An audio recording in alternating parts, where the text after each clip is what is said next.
بسم الله الرحمن الرحيم الحمد لله رب العالمين ثم الصلاة والسلام على رسول الله walaaladeyda Soomaalida ah meel kasta dunida ka joogtaan salaamullaahi calaykum waraxmatullaahi wabarakaatuhu walaalkiin Maxamed Axmed Sheekh Bashiir oo mar kale waano xagga Ilaahay subxaanahu wa tacaala ka timid iyo xagga xabiibkeena ka timid idinla wadaagaya maanta waxaan kula wadaagi doonaa waana muhiim ah anfacaysa naftaada awlaadaada qoyskaaga ehelkaaga ee cid walba muslim oo aad la wadaagto waanadani anfacaysa waanadani waano aad iyo aad u muhiim ah oo bulshadeena Soomaaliyeed maanta wax kaga dhibaato badan ama kaga baahi badan aynan jirin dadka dunida ku nool weeye waanadani waa waana uu siiyay salawaatullaahi wa salaamu calayhi saxaabigiisa jaliilka ahaa ee saaxiibkii ahaa maalin maalmaha ka mid ah asagoo la socda ninka la yiraahdo saxaabigan wuxuu leeyahay Uqba bin Aamir rasuulka ayaan la socday buu leeyahay salawaatullaahi wa salaamu calayhi markaas wuxuu igu yiri rasuulka Ilaahay wuxuu igu yiri lix waana ayuu isiiyay lixdan waana waxaad moodaa waaqica nolosha maanta Soomaalida ku sugan tahay meel kasta dunida ka joogto inay baahi weyn u qabaan lixdan waano hadii Ilaahay subxaanahu wa tacaala u suurtageliyo inay ku dhaqmaan noloshoodan ay ku dabaraan Uqba rasuulka salawaatullaahi wa salaamu calayhi wuxuu ku yiri Uqba bin Aamir waxaad samaysaa silman qata'ak wa'di man haramak wa'fu amman dhalamak cid walba oo ehelku ah xiriiri ehelkaaga ee qaraabadeeda xiriiri Aamiro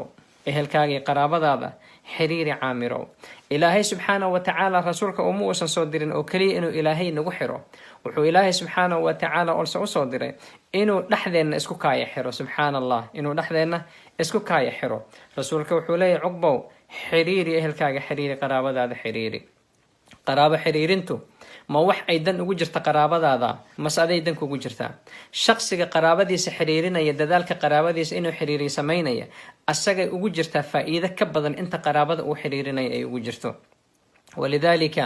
dadkeena qurbaha soo jooga ee muslimiinta Soomaalida ah waxa kaliya ah ee aad ku dhaqdhaqaaqaysa maanta noloshaada iyo caafimaadkaaga iyo khayraadkana aad ku jirto waxay tahay inta yar ee mar walba hambada ah ee ehelkaaga aad gaarsiinayso xiriirka aad la sameynayso ka warhaynta aad ka warhaynayso ayaa munaasaba in badan waxa laga yaabaa inaad u fahanto qaraabo xiriirintu inay tahay lacag in la soo diro oo kaliya arinta kaliya ma aha booqashadii baa kamida xiriirkii baa kamida qalbi wanaagi baa kamida waji furnaanti baa kamida kala warhaynti baa kamida maxaad qabtaa iyo maxaad tahay baa kamida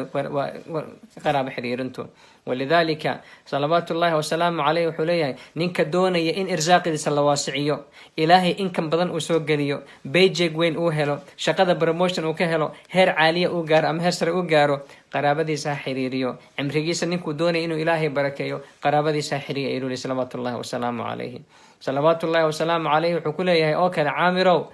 سي عدة وحكودي دادك وحسي وعدي من حرمك annaga hadda waxaan naqaanaa wax la yiraahdo tit for tat haduu ku diido u diid saxan ku gud saxan ku gud maya salawaatullaahi salaamu calayhi wuxuu ku leeyahay cidda adiga wax ku diido adiga wax si subxaanallah waxa laga yaabaa saqinimadaada iyo generosity-gaaga Ilaahay qofkaaga inuu ku soo hadeeyo laga yaabaa oo uu noqdo qof ummadana wax u hora naftiisa wax u hora dadkiisana wax u hora cidda wax ku diida ha colaysanin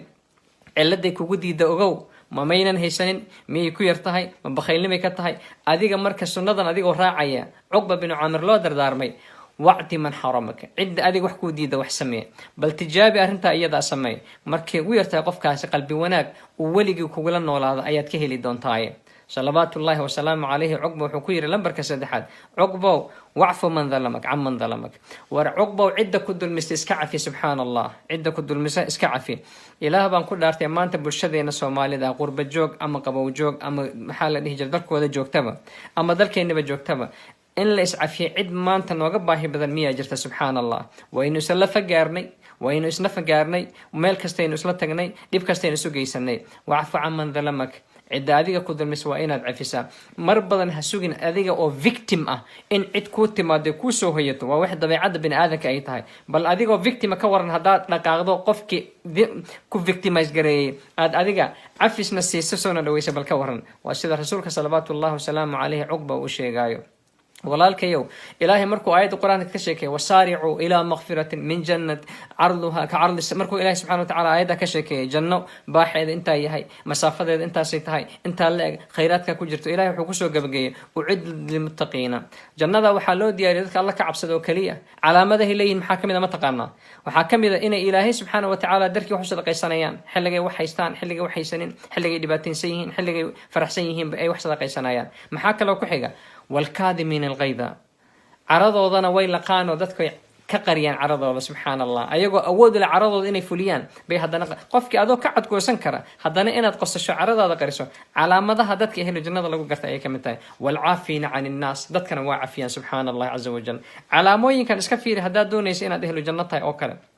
wax ma bixisaa xilli kastoo xaaladaada ku jirto ma cafisaa dadka ku xumeeyaan adigoon cidi kale u sheegin ma laga yaabaa inaad caradaada qariso ilaahay subxaana watacaala agtiisa khayr ayaan kaaga rajaynaya haddii intaad xanaaqdo adiga dadkii waan cafiyay intaad tiraahdo haddana aad social media soo fariisto Facebook live soo gasho Instagram soo gasho TikTok soo gasho oo qofkii halka aad ku hunqaacdo wax allaale iyo wax cafiskaaga u shaqeynaya ma jiro cafiskaaga saas ku burburay subxaan allah cafiskaagi sida ayuu ku burburay kamid ma aha calaamooyinka mu'minka ah intuu social media soo istaago uu halka ka soo hunqaaco calaamadaha mu'miniinka kamid ma waana nagu badan tahay arrinta iyada subxaan allah qofka hadaa cafisa ilaahay dadkii cafis ajirka ilaahay baa ku siinay subxaana watacaala social media soo fariisanin halka ka soo hunqaacin subxaan allah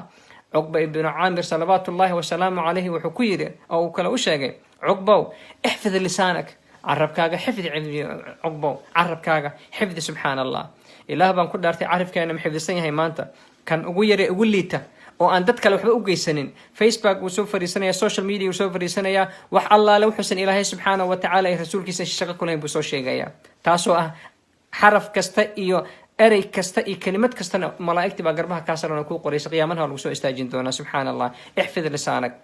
عاي أفلاقادي حن والله قرنايا إياها هالكاب إسكابا دق إسكابا دافا وحكى لي زعبلات كه انترتينمنت تيجي تكوها يسميشة وأن قال الله تعالى قال رسول الله أنا هين ووحفة إذا بنفذ كجرا حسرة وندامة أن يكون قندون تقفيه مسلم كأ احفظ لسانك عرفك وأنا حفظ سبحان الله صلوات الله وسلام عليه وحجري لابد الشيء يقول بدن يدرك النار تأكل على المركل لويدي وحجري dadka waxaa naarta geliya oo naarta ku hoobiya laba qaybood oo jirkooda kamida waa carabka iyo farjiga waaye labadaasi ma asturan kartaa subhanallah labadaasi waa inaad asturataa oo ilaahay subxaanahu wa tacaala si jannadiisa u hesho labadaas haddayna kuwa asturnayn xaalkaaga waa bariga dhexe ilaahay subxaanahu wa tacaalana ha kusoo hadeeyo muslimiinta kanale subxaanahu wa tacaala ilaahay xafdiyo salawaatullahi wasalaamu calayhi wuxuu ku yidhi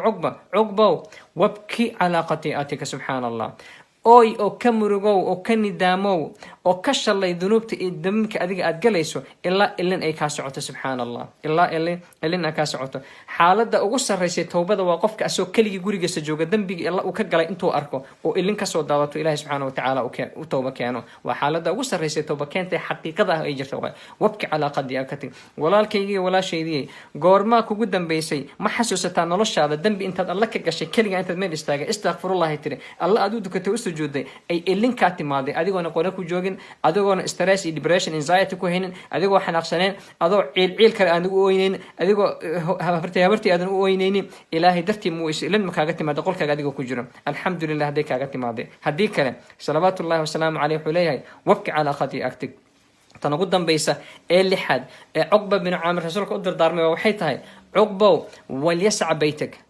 عقبة وجريجها كوجو في النادو أيا لجويري قارموا وحل ورسولك النولا ويا سبحان الله في تجرت انتي لا أكيد wax fitno jirin ba ma bajirin ba subhanallah wax fitna wala taaban karo maanta markii loo eego ma bajirin ba saxaabada waxay soo wariyaan fitanti markay dhacday Uthman bin Affan lagu dilaayay saxaabada dhexdooda isdagaaleen markay dhacday kumanaan saxaabi ayaa magaalada joogtay 30 saxaabi wax ka badan ayaa lagu arkayay magaalada dhexdeeda ama gaarkeeda lagu arkayay inta kale qof walba gurigiisa jooga fitnuna ka cabsanay ilaa baan kugu dhaaray maanta gurigeena fitnada ma joogtaa maya fitanta si aad uga badbaado midda banaanka socota iyo midda qalbiga iyo midda diinta iyo midda balaayada oo dhanba gurigaaga kugu filnaado شقاء مساجد كأد قولي جاك إمو والله واد بدبادي إلهي في تنبذن بكاء بدبادنا يا هداد جبرتهين أما دمرتهين كوما بس يجرتبا هداد نرجعتهين نظام كاج إنه لش هذا جرو رسولك وحقولي هاي قولي جاك كوقف الناضو بنانك قولي جمك قب حيسو عمل وحبرش هذا نقب حين وح كسوهرة ووح أديك اللي بعتك وقسم منك يا فضلا لو ذاك واندني ولا لها أنت كل أصحابتها